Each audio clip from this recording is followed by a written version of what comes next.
Welcome to the Bible in 1 Year with Melissa Sykes. Today is March 3rd. Instead of unifying in obedience to the Lord, the Israelites unite in rebellion against Him. When God threatens to destroy the people, Moses intercedes for them, appealing to God's revelation of Himself, according to Exodus chapter 34, verses 6 through 7. Effective intercession rests on God's promises and trust in His good character. The people think that going back to Egypt would be better than going forward into the Promised Land. The Egyptians, whose way of life had been decimated in the plagues and whose army was drowned in the Red Sea, probably would not have welcomed Israel. Yet the Israelites, to their own detriment, listened to the 10 faithless scouts rather than to Joshua and Caleb, who see Canaan through the eyes of the living God. As a result, from the rebellious Exodus generation, only Joshua and Caleb would live to enter the Promised Land. God gives further instructions that indicate His determination to keep His promise regarding the land of Canaan and will remind future generations to obey Him. The people rebel. Numbers chapter 14, verses 1 through 12. Then the whole community began weeping aloud, and they cried all night. Their voices rose in a great chorus of protest against Moses and Aaron. "If only we had died in Egypt, or even here in the wilderness," they complained. "Why is the Lord taking us to this country only to have us die in battle? Our wives and our little ones will be carried off as plunder. Wouldn't it be better for us to return to Egypt?"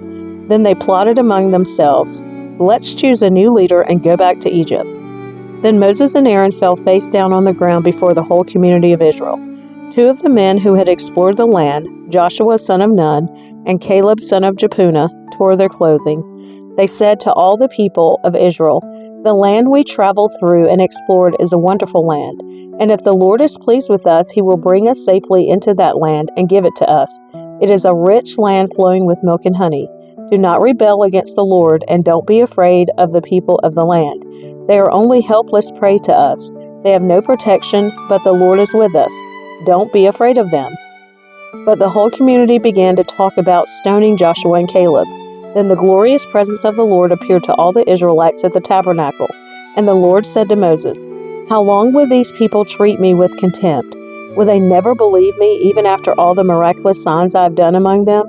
I will disown them and destroy them with a plague. Then I will make you into a nation greater and mightier than they are." Moses intercedes for the people. Numbers chapter 14, verses 13 through 25. But Moses objected. "What will the Egyptians think when they hear about it?" he asked the Lord. "They know full well the power you displayed in rescuing your people from Egypt. Now if you destroy them, the Egyptians will send a report to the inhabitants of this land, who have already heard that you live among your people. They know, Lord, that you have appeared to your people face to face, and that your pillar of cloud hovers over them.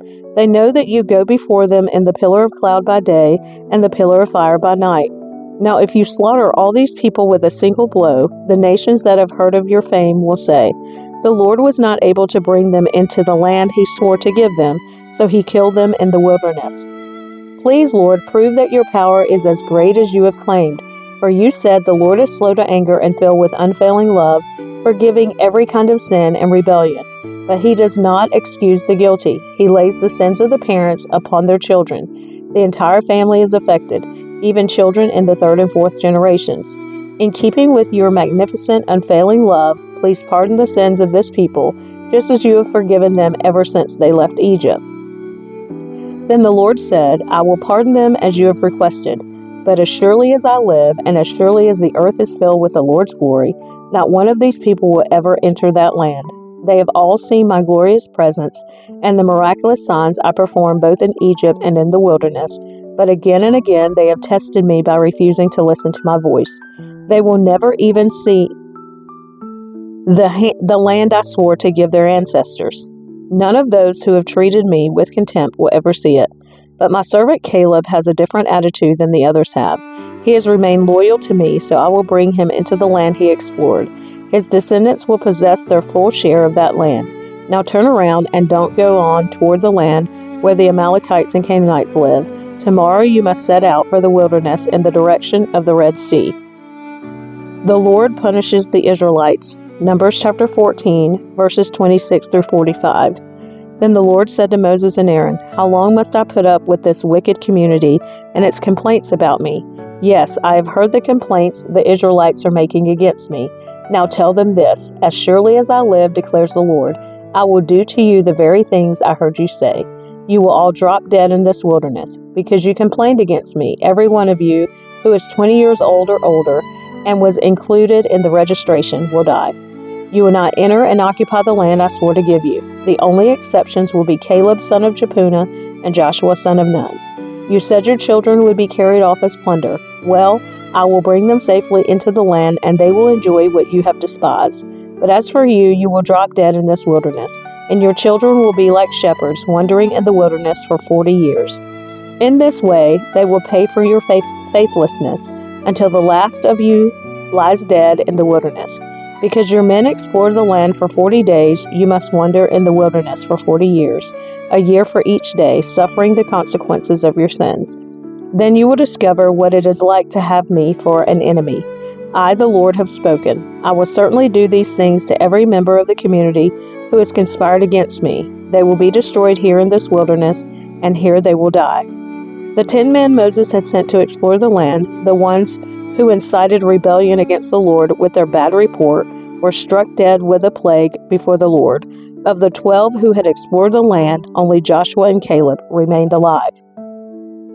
When Moses reported the Lord's words to all the Israelites, the people were filled with grief. Then they got up early the next morning and went to the top of the range of the hills. "Let's go," they said. "We realize that we have sinned, but now we are ready to enter the land the Lord has promised us." But Moses said, "Why are you now disobeying the Lord's orders to return to the wilderness? It won't work. Do not go up into the land now. You will only be crushed by your enemies because the Lord is not with you. When you face the Amalekites and Canaanites in battle, you will be slaughtered. The Lord will abandon you because you have abandoned the Lord." But the people defiantly pushed ahead toward the hill country, even though neither Moses nor the Ark of the Lord's covenant left the camp. Then the Amalekites and the Canaanites who lived in those hills came down and attacked them and chased them back as far as Hormah. Laws concerning offerings. Numbers chapter 15, verses 1 through 31. Then the Lord told Moses, "Give the following instructions to the people of Israel.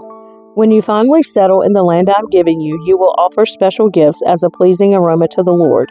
These gifts may take the form of a burnt offering, a sacrifice to fulfill a vow, a voluntary offering, or an offering at any of your annual festivals, and they may be taken from your herds of cattle or your flocks of sheep and goats.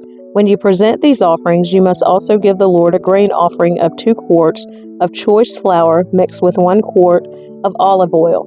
For each lamb offered as a burnt offering or a special sacrifice, you must also present 1 quart of wine as a liquid offering. If the sacrifice is a ram, give a grain offering of 4 quarts of choice flour mixed with 1/3 of a gallon of olive oil, and give 1/3 of a gallon of wine as a liquid offering. This will be a pleasing aroma to the Lord. When you present a young bull as a burnt offering or as a sacrifice to fulfill a vow, or as a peace offering to the Lord, you must also give a grain offering of 6 quarts of choice flour mixed with 2 quarts of olive oil, and give 2 quarts of wine as a liquid offering. This will be a special gift, a pleasing aroma to the Lord. Each sacrifice of a bull, ram, lamb, or young goat should be prepared in this way. Follow these instructions with each offering you present. All of you native-born Israelites must follow these instructions when you offer a special gift as a pleasing aroma to the Lord. And if any foreigners visit you or live among you and want to present a special gift as a pleasing aroma to the Lord, they must follow these same procedures. Native-born Israelites and foreigners are equal before the Lord and are subject to the same decrees. This is a permanent law for you, to be observed from generation to generation. The same instructions and regulations will apply both to you and to the foreigners living among you. Then the Lord said to Moses, "Give the following instructions to the people of Israel. When you arrive in the land where I am taking you, and you eat the crops that grow there, you must set some aside as a sacred offering to the Lord. Present a cake from the first of the flour you grind, and set it aside as a sacred offering, as you do with the first grain from the threshing floor. Throughout the generations to come, you are to present a sacred offering to the Lord each year from the first of your ground flour. But suppose you unintentionally fail to carry out all these commands that the Lord has given you through Moses. And suppose your descendants in the future fail to do everything the Lord has commanded through Moses. If the mistake was made unintentionally and the community was unaware of it, the whole community must present a young bull for a burnt offering as a pleasing aroma to the Lord. It must be offered along with its prescribed grain offering and liquid offering, and with one male goat for a sin offering. With it, the priests will purify the whole community of Israel, making them right with the Lord, and they will be forgiven. For it was an unintentional sin, and they have corrected it with their offerings to the Lord, the special gift and the sin offering. The whole community of Israel will be forgiven, including the foreigners living among you, for all the people were involved in the sin. If one individual commits an unintentional sin, the guilty person must bring a 1-year-old female goat for a sin offering. The priest will sacrifice it to purify the guilty person before the Lord, and that person will be forgiven. These same instructions apply both to native-born Israelites and to the foreigners living among you. But those who brazenly violate the Lord's will, whether native-born Israelites or foreigners, have blasphemed the Lord, and they must be cut off from the community. Since they have treated the Lord's word with contempt and deliberately disobeyed his command, they must be completely cut off and suffer the punishment for their guilt. Penalty for breaking the Sabbath. Numbers chapter 15, verses 32 through 36. One day, while the people of Israel were in the wilderness, they discovered a man gathering wood on the Sabbath day. The people who found him doing this took him before Moses, Aaron, and the rest of the community. They held him in custody because they did not know what to do with him. Then the Lord said to Moses, "The man must be put to death. The whole community must stone him outside the camp." So the whole community took the man outside the camp and stoned him to death, just as the Lord had commanded Moses. Tassels on clothing. Numbers chapter 15, verses 37 through 41. Then the Lord said to Moses, "Give the following instructions to the people of Israel. Throughout the generations to come, you must make tassels for the hems of your clothing and attach them with a blue cord. When you see the tassels, you will remember and obey all the commands of the Lord instead of following your own desires and defiling yourselves as you are prone to do. The tassels will help you remember that you must obey all the commands and be holy to your God. I am the Lord your God who brought you out of the land of Egypt, that I might be your God. I am the Lord your God."